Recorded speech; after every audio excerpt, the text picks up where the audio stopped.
Olá, está no ar mais um programa Direto ao Ponto, onde eu entrevisto as principais personalidades do agronegócio brasileiro. Está aqui hoje, no nosso estúdio em Brasília, o senador Blairo Maggi. Seja bem-vindo, senador. Muito obrigado pelo convite mais uma vez, e é uma satisfação estar aqui no seu programa, já que estive no início, né, da sua jornada aqui na TV, e agora volto para lhe conceder mais uma entrevista, e eu gosto assim, você pergunta e eu respondo. Fique à vontade. Tá certo. Bom, então eu vou falar de um acontecimento que nós tivemos aí na semana, que foi uma coisa que todo mundo ficou triste, que é a morte de Olacir de Moraes, né, que foi considerado já o rei da soja, o senhor também já foi considerado o rei da soja, mas o que significa Olacir de Moraes para o agronegócio brasileiro? Eu diria que a passagem do Dr. Olacir, como todos nós o conhecemos, né, o conhecíamos, foi de uma importância enorme para o Centro-Oeste, para Mato Grosso do Sul e para Mato Grosso, então, imprescindível. Foi um homem que andou à frente do seu tempo, né? Tentou e fez estradas, implantou usinas de açúcar e álcool em Mato Grosso, liderou o programa de pesquisa de soja que hoje a Fundação Mato Grosso tem e o programa de algodão que a Fundação Mato Grosso tem, foi o Dr. Olacir de Moraes que começou. Bem lá na década de 80, ele importou sementes, criou um programa, enfim, mantinha um programa que hoje é mantido pela Fundação Mato Grosso. Construiu uma ferrovia, né, que liga hoje de Rondonópolis até Santos, pagou seus pecados e perdeu muito dinheiro por o governo não ter cumprido com ele na construção da ponte sobre o Rio Paraná, que era a parte de governo. Mas, enfim, o Dr. Olacir, para mim, é um ícone do nosso negócio, do agronegócio brasileiro. É com um profundo pesar que a gente perde ele, né, que ele vai embora, mas um homem, como disse, à frente do seu tempo. E eu, Glauber, tive ainda esse ano, a última visita que fiz a ele, acho que no mês de abril, e fiquei umas 2 horas conversando com o Dr. Olacir. E em nenhum momento, já doente, já com sonda para se alimentar, em nenhum momento dessas 2 horas de conversa, ele reclamou da doença ou reclamou de qualquer coisa. Sempre olhando para o futuro, olhando para frente, falando do país que ele acreditava como deveria ser, do agronegócio, da agricultura. Quer dizer, então, mesmo já no final da sua vida, ele não desistiu daquilo que sempre sonhou, imaginou, que ajudou a construir e que hoje nós estamos levando adiante e grande parte estamos desfrutando dos sonhos dele, né, da ousadia que ele teve. Ele não sabia que era impossível produzir algodão no Cerrado, não, né? A palavra impossível para ele era só um pouquinho mais longo, mais tempo para fazer, né? E assim, para descontrair, eu logo que fui eleito governador em 2002, 2013 assumi o governo do estado do Mato Grosso, e acho que por dezembro de 2002 eu fui a uma viagem a São Paulo e marquei um encontro com o Dr. Olacir para almoçar e para convidá-lo, entusiasmá-lo para cada vez mais investir no nosso estado, né? E aí disse para ele, Dr. Olacir, o Mato Grosso e o Mato Grosso Sul deveriam fazer uma grande estátua da sua figura na entrada de cada um desses estados. Eu vou fazer uma em Mato Grosso, né? Ele vira, bate na minha perna e fala assim, não, governador, não precisa fazer estátua, manda o estado pagar o que me deve que já está bom, né? Então esse era o homem que foi, mas que deixou um grande legado e todos nós devemos admirá-lo por isso. Tá certo. Agora, falando então em pagar o que ele deve, vamos ao direto ao ponto, né? Como diz o outro. Senador, o senhor fez severas críticas ao governo Dilma, no caso, né? Um governo que inclusive o senhor ajudou a eleger, ajudou a eleger, e isso de uma certa forma deixou até o produtor ou as pessoas um pouco confusas. O porquê disso? Bem, eu sempre alimento a esperança de que nós podemos cada vez avançar mais nos sonhos, Olacir, que acabamos de dizer, né? Que são sonhos nossos, são necessidades nossas, né? Infraestrutura da nossa região, do nosso estado. E o governo, até então, até 2014, ele vinha sinalizando muito fortemente na construção dessas infraestruturas. Aliás, estava construindo essas infraestruturas. Quando chegou, logo depois das eleições, nós percebemos, né, e foi o que eu disse no meu pronunciamento no Senado por várias vezes, se sentiu traído, de que nós nos sentimos traídos, nos sentimos enganados, porque, bom, se eu estou defendendo esse projeto e o nosso comandante desse projeto, desse exército, sinaliza que o nosso caminho é esse e que nós vamos continuar a duplicação das nossas rodovias, como por exemplo Cuiabá, Rondonópolis, vamos fazer as ferrovias para o norte, vamos ligar as hidrovias, vamos fazer a 242, a 158, a BR-80, a 163, são coisas que nós precisamos. Se a presidenta me garante tudo isso, e depois chega 2, 3 meses depois, as empresas que lá estão trabalhando começam a parar. Por que você parou? Não estou recebendo. Mas como não está recebendo? Não, o governo não está pagando. Aí a gente começa a correr atrás e percebe nitidamente que o governo está dando e deu um calote nas empresas. Quer dizer, sinalizou para uma coisa e fez outra. Bom, tem um ajuste fiscal a ser feito, e eu entendo que deve ser feito, até porque as cacas que foram feitas no passado só corrige agora apertando mesmo. Bom, mas se você quer fazer um ajuste fiscal, quer gastar menos dinheiro com infraestrutura, tudo bem, se avisa. Não tem aquele negócio que fala assim, guerra anunciada não mata aleijado, não mata deficiente, porque o campo é avisado, olha, aqui a coisa vai ficar ruim. Não, o governo fez o contrário, fez de conta que não era com ele, parou de pagar as empresas e esse pessoal vai quebrando, né? Vai quebrando. E a gente sabe que à medida que uma empresa quebra num trecho, até você colocar uma outra para trabalhar, até cancelar esse contrato, até o TCU, CGU, Polícia Federal, Ministério Público, todo mundo tiver de acordo alinhado para fazer uma nova licitação, 1 ano, 2 anos. Quer dizer, quem paga a conta? Você, eu. Então, por isso que eu me senti... A população no geral. A população, né? É por isso que eu me senti enganado, me senti, se é a palavra, traído, vamos chamar assim, porque eu tinha uma defesa, um ideal, defendi aquilo e depois veio outra coisa. Então, eu vamos chamar assim, cabo eleitoral, que fui para a rua, que fui pedir voto, eu tenho o direito, como eu pedi o voto, eu tenho o direito de cobrar essas explicações, por isso que fiz as críticas que fiz. E agora, me diz uma coisa, e nesse sentido, por exemplo, a gente viu que o governo agora, apesar de tudo isso que o senhor disse, que não está pagando, né, e não está pagando, por exemplo, o seguro agrícola, não está pagando, por exemplo, o PEPRO do produtor lá, quer dizer, isso tudo acaba onerando. Não paga Minha Casa Minha Vida. No caso, Minha Vida, não, quer dizer, o Pronatec, que falava-se tanto também durante a eleição, que também não está pagando e não está fazendo. E aí lança, por exemplo, está lançando um monte de planos, quer dizer, virou o governo de planos. Quer dizer, claro que tem que ter planos, né? Plano agrícola, plano... e lançou agora o plano de infraestrutura. E como é que o senhor vê isso? Quer dizer, tem um plano de infraestrutura, de certo, e não está nem pagando as empresas daquilo que já tinha num PAC 2 ou na infraestrutura que estava acontecendo. Bom, aí tem uma pequena diferença, Glauber.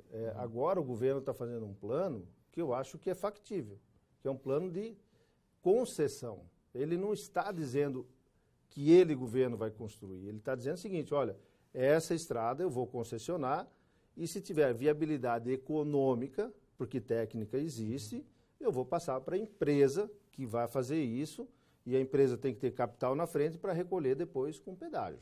Então, esse é um negócio. Isso é um negócio... Mas no caso do 163, por exemplo, isso é possível? Pista simples é possível, não pista duplicada, porque nós também temos que entender assim, nós poderemos ter e deveremos ter no país pedágios ou estradas concessionadas de alto volume, por exemplo, que podem oferecer vários serviços, como guincho, como telefonia, médico na rodovia, enfim, tudo isso. Mas tem outras rodovias que elas só necessitam de uma estrada bem conduzida, que esteja sem buracos, que esteja com as pistas laterais roçadas e boa sinalização.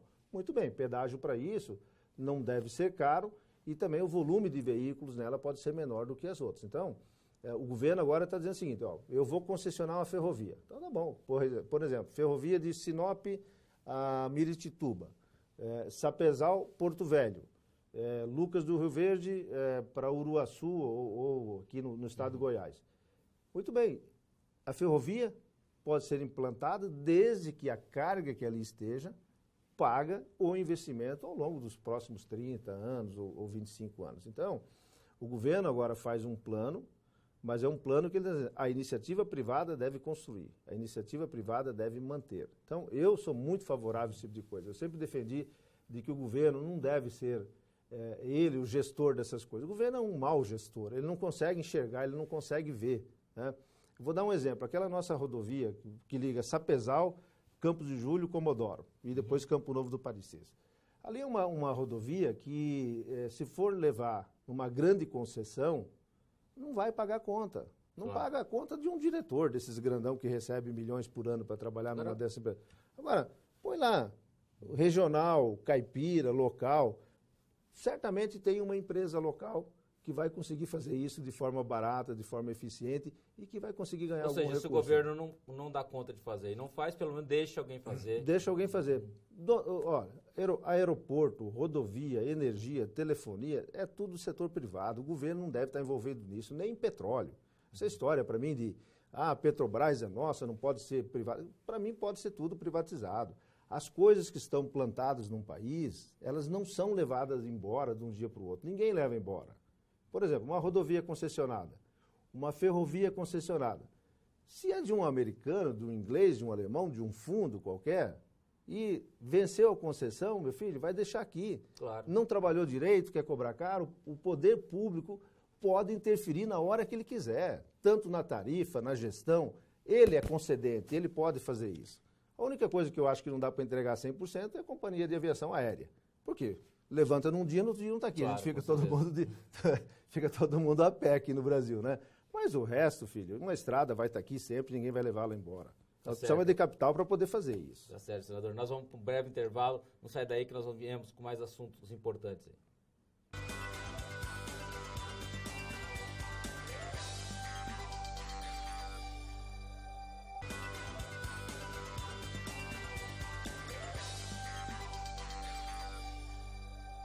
De volta direto ao ponto, aonde a entrevista aqui hoje em Brasília o senador Blairo Maggi.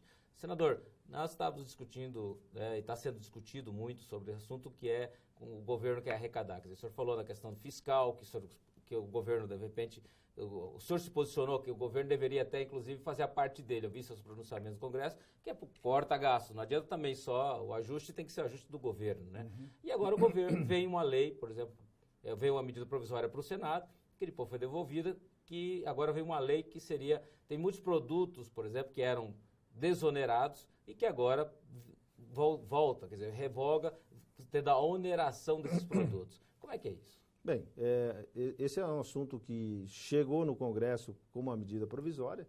O nosso presidente do Senado, o Renan Calheiros, devolveu, porque entende que esse era um assunto que deveria ser discutido no Congresso com tempo. Então, o governo mandou um projeto de lei com urgência, urgentíssima, por isso ele está andando rápido, onde ele quer voltar às alíquotas antigas sobre a cobrança de imposto sobre serviços ou sobre mão de obra, né? Que é o famoso INSS, lá quando a gente tem coisas sobre mão de obra. Uhum. O governo, então, pretende voltar a cobrar porque ele desonerou, à época, alguns setores que precisavam, eram setores de alta intensidade de mão de obra, né? E outros setores com baixa intensidade de mão de obra que acabavam não sendo equalizados esses sistemas. O governo propôs e o governo não soube, à época, cuidar disso, né? Ele permitiu que nós, lá no Congresso, e muitos parlamentares fizeram emendas, entrou mais o setor A, mais o setor B, mais o setor C, e virou um negócio muito grande que trouxe um desequilíbrio nas contas da Previdência, nas contas do governo. Esse é um ponto e é o fato onde nós estamos, direto ao ponto, vamos chamar assim, né? Mas...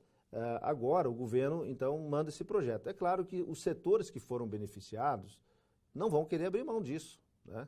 E agora começa, então, um jogo dentro, agora primeiro na Câmara, de setores que se posicionam contra esse projeto de governo e outros que se posicionam a favor. Eu, pessoalmente, entendo que tem vários setores dentro dessa cadeia que foi desonerada que merecem ser avaliados de forma diferente do que simplesmente mudar essas alíquotas. Então, tem setores que nós vamos ter que olhar caso a caso, e me parece que é isso que a Câmara vai fazer. Não é uma ideia de rejeitar o projeto como um todo, mas também de não aprovar como o governo mandou para casa. Vai ter que buscar um meio termo, alguns setores terão que voltar realmente a pagar o imposto total e outros não. Por exemplo, setor de transporte rodoviário. O trabalhador, as pessoas que pagam o transporte todo dia já estão, né, passando a água da cabeça. Se você deixar onerar novamente esse setor de transporte, vai cair na conta, cair na conta da passagem. Não, e também, por exemplo, na conta do produtor, e quem falou, na conta da passagem de todo mundo, né? Agora, por isso que até a Frente Parlamentar se posicionou contrária, né? Então, qual que é o problema? Eles falaram assim, vem um projeto que está como dizer assim, onerando tudo, quer dizer, tirando todos aqueles benefícios que existiam para setores que eram importantes. E agora vem tirando tudo, e aí eles dizem que então tem que vir um projeto. Por que não trata especificamente da onde precisa mudar e voltar a onerar, vamos por assim? Então, por isso eles rejeitaram, porque a preocupação que, querendo ou não, vamos por assim, na frente parlamentar até foi uma discussão acalorada, querendo ou não, o setor de transporte tem a ver também com o produtor lá, ou seja, o pequeno ou grande, e vai onerar também a cesta básica. Quer dizer, o pessoal no supermercado vai pagar mais caro. Então, essa é uma preocupação. Maguila, Glauber, fica à vontade. O governo, sempre que manda uma mensagem para o Congresso, ele manda com margem de manobra para negociar, né? Senador, o senhor entende muito desse assunto, a terceirização. Por exemplo, a terceirização passou no Congresso, né, na Câmara, quer dizer, e agora foi para o Senado, e teve aquele burburinho. Como é que é? Vai mudar, não vai? Quer dizer, como é que está essa questão que é tão importante? Esse sim também é um projeto que eu acho que é fundamental para o crescimento do Brasil, inclusive até para esse plano de concessões, né? Certamente. Esse é um assunto que, às vezes, na grande maioria das vezes, ele é tratado de uma maneira genérica, né? Mas quando você entra para alguns assuntos mais particulares, você percebe o quanto essa questão da terceirização é importante mexer, né? Por exemplo, nós que somos agricultores, que estamos trabalhando no dia a dia das nossas lavouras e com os nossos vizinhos, nas parcerias, onde nos afeta? Por exemplo, se eu estou lá colhendo soja na minha fazenda e você está colhendo na sua, você terminou primeiro a sua colheita, aí, Glauber, vem me ajudar. Você pega e manda suas máquinas lá para me ajudar. Você que está me assistindo sabe, ou às vezes não sabe, a máquina do Glauber pode ir na minha fazenda, mas o operador dele não pode, porque é um serviço terceirizado. Então você vê as relações como são, né? Um agricultor pedir um trator emprestado de um outro agricultor, significa que o trator pode ir, mas o funcionário dele não pode ir. Então, a questão da terceirização está sendo discutido como se fosse a questão das fábricas de automóveis, não sei o quê. Na verdade, isso também é importante, mas as relações no dia a dia nossa, elas têm muito a ver com isso. E se o Ministério Público do Trabalho, né, que está aí o tempo inteiro em cima, e os outros órgãos de controle começarem a observar essas pequenas coisas, nós não trabalhamos mais. Então, a terceirização, ou a nova lei de terceirização, que hoje está no Senado, a tendência é de nós aprovarmos, muito parecido com o que a Câmara fez. Agora, o Senado não quer ser só um órgão que chancela aquilo que a Câmara fez. Não, nós queremos discutir, vamos discutir, fazer as mudanças, lapidar, mudar, ampliar, às vezes reduzir, mas o Senado quer ter a oportunidade de discutir e faremos isso oportunamente. Mas é uma matéria que sim, está na pauta e será levada adiante e todos nós teremos a oportunidade de discutir como discutiu na Câmara. Quer dizer, vamos ter as nossas comissões temáticas, vamos chamar a todos para discutir, para apresentar sugestões, para depois, quando a gente encaminhar isso e leva a voto no plenário. Eu quero voltar às críticas, né? Vamos lá. Voltar às críticas. O senhor fez severas críticas, é lógico que isso foi em abril, né? Por aí que foi um momento...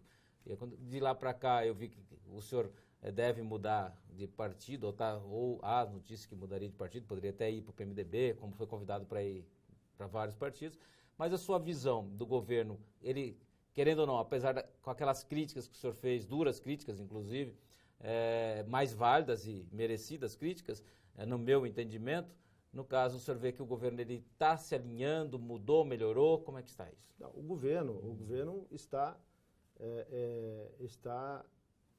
meio sem rumo, né? Com a pancada que o governo levou, com a quebrada da economia, e o governo não admitiu isso, que acho que foi um erro de não admitir, nós quebramos, precisamos nos arrumar novamente.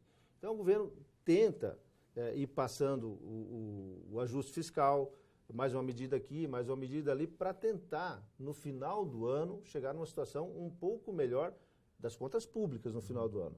Não é melhor para a economia, né? A economia vai estar ruim esse ano e certamente será ruim o ano que vem ainda. Então, quer dizer, aquilo que está ruim hoje vai piorar um pouco antes de voltar a melhorar.